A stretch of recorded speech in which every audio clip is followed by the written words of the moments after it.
Welcome back. So in this video, we will be continuing with the solutions of questions given on the back exercise of NCERT 11th class, the first chapter, chemistry, some basic concepts of chemistry. So in this very video, we will be covering 5 questions. The next 5 questions, that is question number 16 to question number 20. So let us move into it. I'm just sharing my screen with you.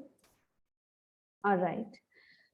So the question number 16th is, what do you mean by significant figures? Question number 16th, it is, what do you mean by significant figures? So by definition, it is the number of certain digits in a value and plus one uncertain digit. Number of certain digits in a quantity or in a value plus one uncertain digit. One uncertain digit. So suppose you have measured the value of weight of something and it has come out to be equal to 26.58 gram. All right. And another student has also measured the same weight and it has come out to be equal to 26.57 gram, you can say. Okay. Now this 2, 6 and 5, these are the certain digits, and the last one, that is 8 and 7, these are the uncertain digits because there can be some kind of variation in this digit. So it is the uncertain digit. So the total significant figures here will be 4. 3 are the certain digits, 2, 6 and 5, these are the certain digits, and 8 or 7, these 2 are the uncertain digits. So in this particular value, there are 3 certain digits and 1 uncertain digit. So total number of significant figures is 4. Now let us move into question number 17. So the question number 17 is, a sample of drinking water was found to be severely contaminated with chloroform, which is supposed to be carcinogenic in nature. The level of contamination was 15 ppm by mass. So there is a sample of water which is having chloroform and it is contaminated by chloroform and the concentration is 15 ppm by mass. Now what is the meaning of 15 ppm by mass? Suppose you have 10 raised to the power 6 gram of the solution. Okay, out of that 10 raised to the power 6 gram of solution, 15 gram will be of chloroform. Out of 10 raised to the power 6 gram of solution, 15 gram will be chloroform. Okay, so this is parts per million. Million is 10 raised to the power 6. All right, so let us move into the first part of this question. Express this in percent by mass.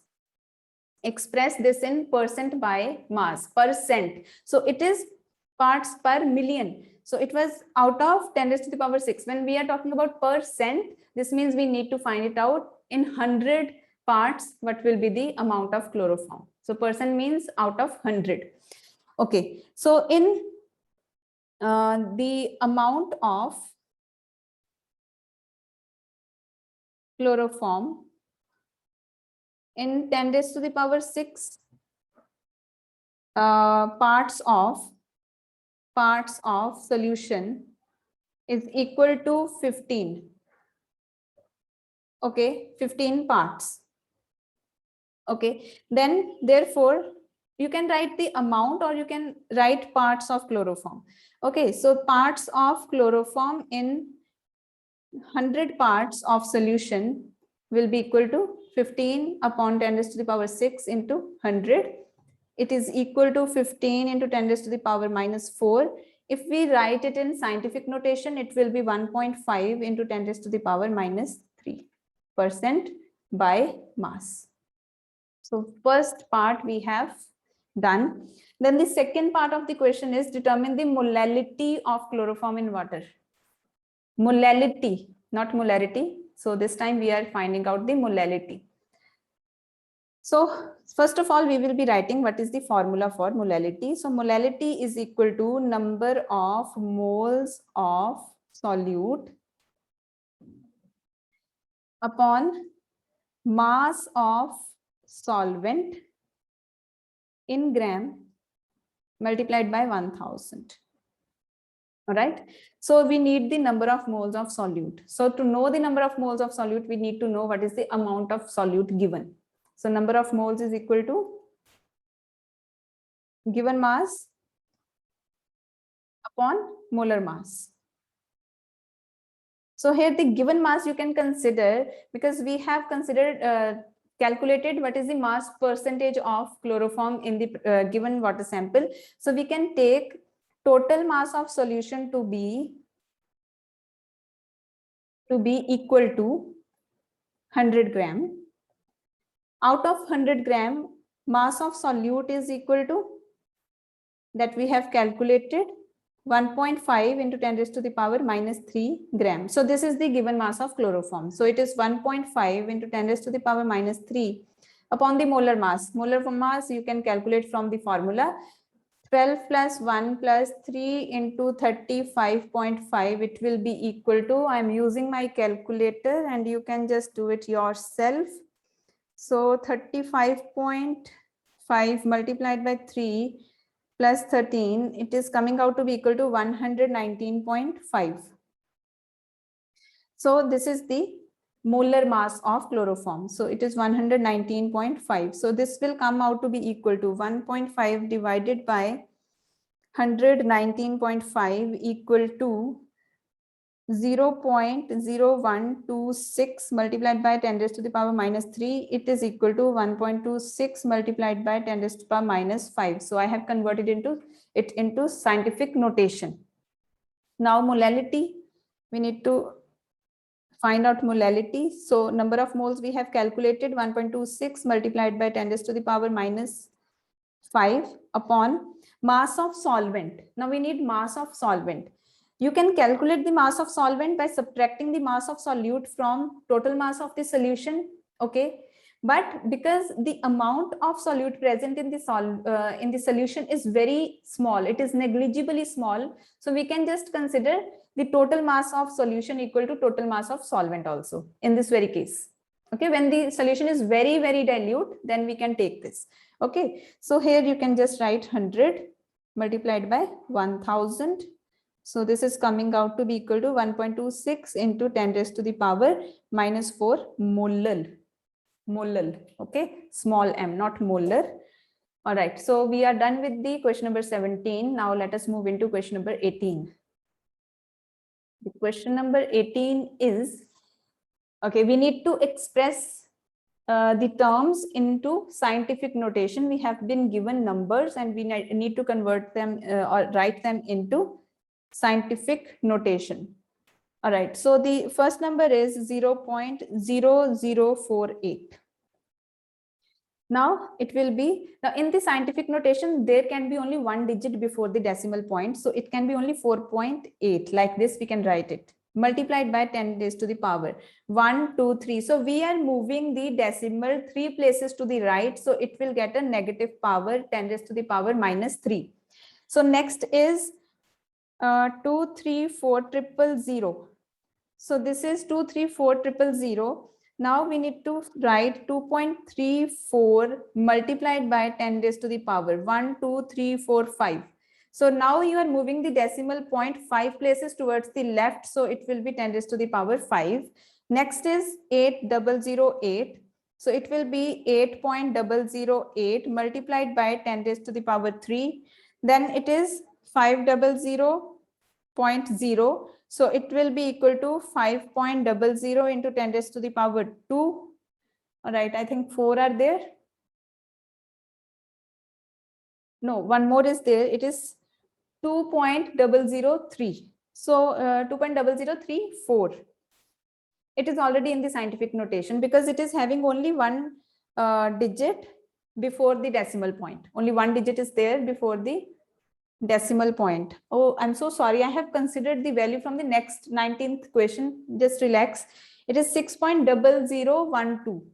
The last one is 6.0012. So this is also in the scientific notation itself. You do not need to change it. Already it is in the scientific notation. Let us now move into the question number 19. So the question number 19 is, we need to count the number of significant figures in the given values. Number of significant figures. The first value is 0.0025.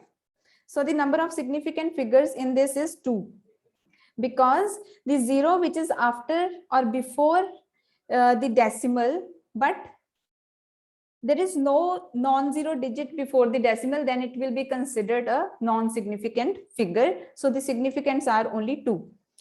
Second is 208.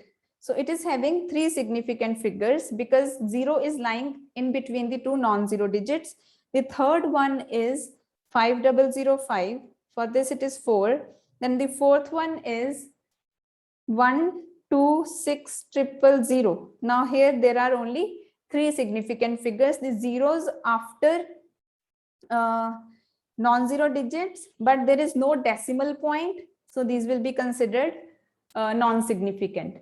The next is fifth one, 500.0. Now in this case, we have 4 significant figures because after the decimal place, there is 1 0. The zeros which are after the decimal place, but before the decimal place, there is some non-zero figure.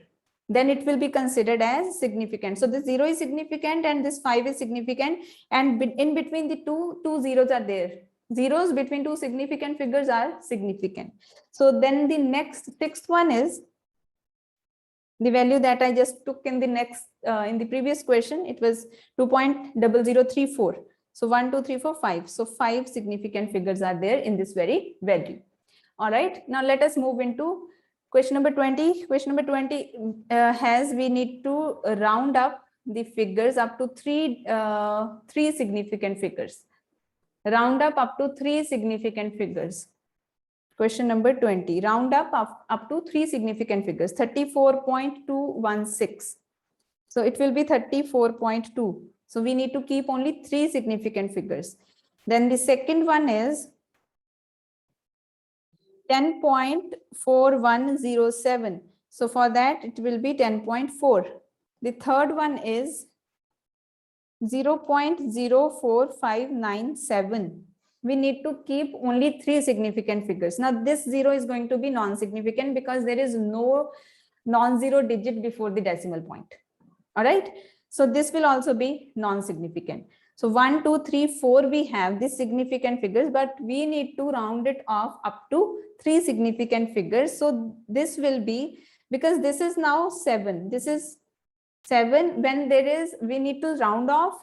If it is bigger than 5, okay, we will be adding up 1 to the previous digit. So it will be 0.046, because 59, you will be adding 1. It will become 60. Here will be 0. Now it is having 3 significant figures. If I write 0.046, it is having only 2 significant figures. So 0, which is after the decimal point, but also having a non-zero digit before that, it will be significant. All right. Now next, I think, which one is it? Fourth one, 2808. You need to keep up to only 3 significant figures. You need to round it off. So it is 281. Okay. But I'm just giving you an example here. Suppose you have to take 2,808 rupees from me. Okay. And I tell you that I'm rounding it off and I give you this value. Now 281 and 2,808. Great difference is there. So now you need to put a 0 here. We cannot change the value to that extent. Okay. So if you need to take 2,808 rupees from me, I can give you 2,810, but I cannot give you 281 rupees and tell you that it is done. Okay. So here 0 is non-significant. Okay, because there is no decimal point after that. If it is this, then it is having 5 significant figures. If it is like this, it is having only 3 significant figures. So this is question number 20. So we are now done with 5 questions for this video. And in the next video, we will be discussing question number 21 to question number 25. So just do the work in small chunks. Do not do everything all together. It will increase your productivity. So do something, do a small portion of your work and then take a break. I don't say that take 1 hour break or 2 hour break. after doing small work, you can take 2 minutes, 5 minutes break, then come back and do the next part of your work. So I will see you in the next video.